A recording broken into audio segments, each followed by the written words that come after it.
those of us who know, we come to church meeting for the same reason that alcoholics go to Alcoholics Anonymous meeting.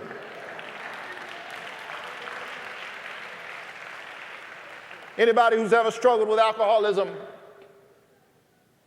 will tell you that it doesn't matter how long you've been clean. Once you are an alcoholic, you're always a recovering alcoholic. And alcoholics and people who struggled with alcoholism even decades later, they make sure that they stay around networks of accountability. And every now and then they drop in at a meeting and they say, my name is Tim Johnson and I am an alcoholic.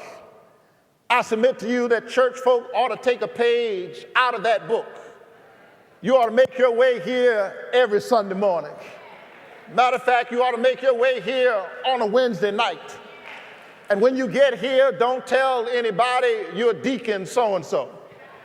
Don't bother telling me you're trustee so-and-so. Don't bother telling me you're Reverend Dr., Mr., Mrs., Indian Chief. Who cares? What you ought to really stand up and say is, my name is Raphael Warnock and I am a recovering sinner.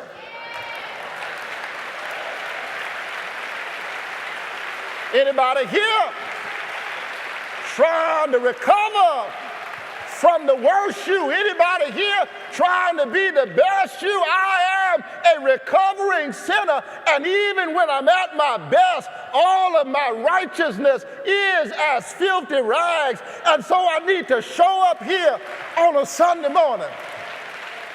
And I need to say with the hymn writer, prone to wander, Lord, I feel it. Prone to leave the God I love. Here's my heart, take and seal it for thy courts above. My name is Raphael Warnock, and I am a recovering sinner. But thank God for his grace.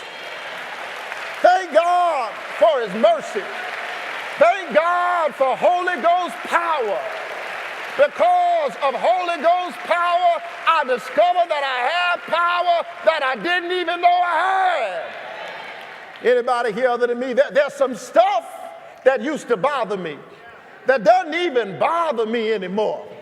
There was a time if you said something, it penetrated my heart, but I've grown up in Jesus.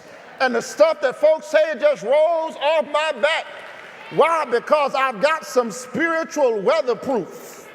And that happens when you hang out with Jesus. I'm telling you, you ought to hang out in this space. Every now and then I run into one of the saints of God and I say, I have not seen you in a while. Where have you been? And they say, Reverend, I know I haven't been to church. They kind of hold their head down, and I do my best to just lay back. I don't want them to feel worse than they already feel. Something about the Reverend showing up. And they'll say, Reverend, I know I haven't been to church in a while. I'm going through something. Sometimes they're not the person that they feel like they ought to be. What I say to people like that is, that's when you ought to come to church. There was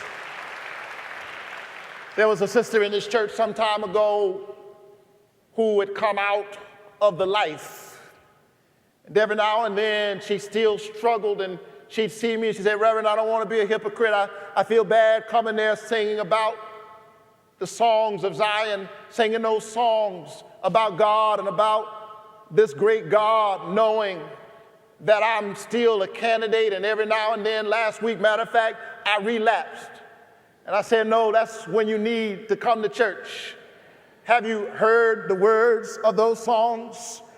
Amazing grace, how sweet the sound that saved a wretch like me.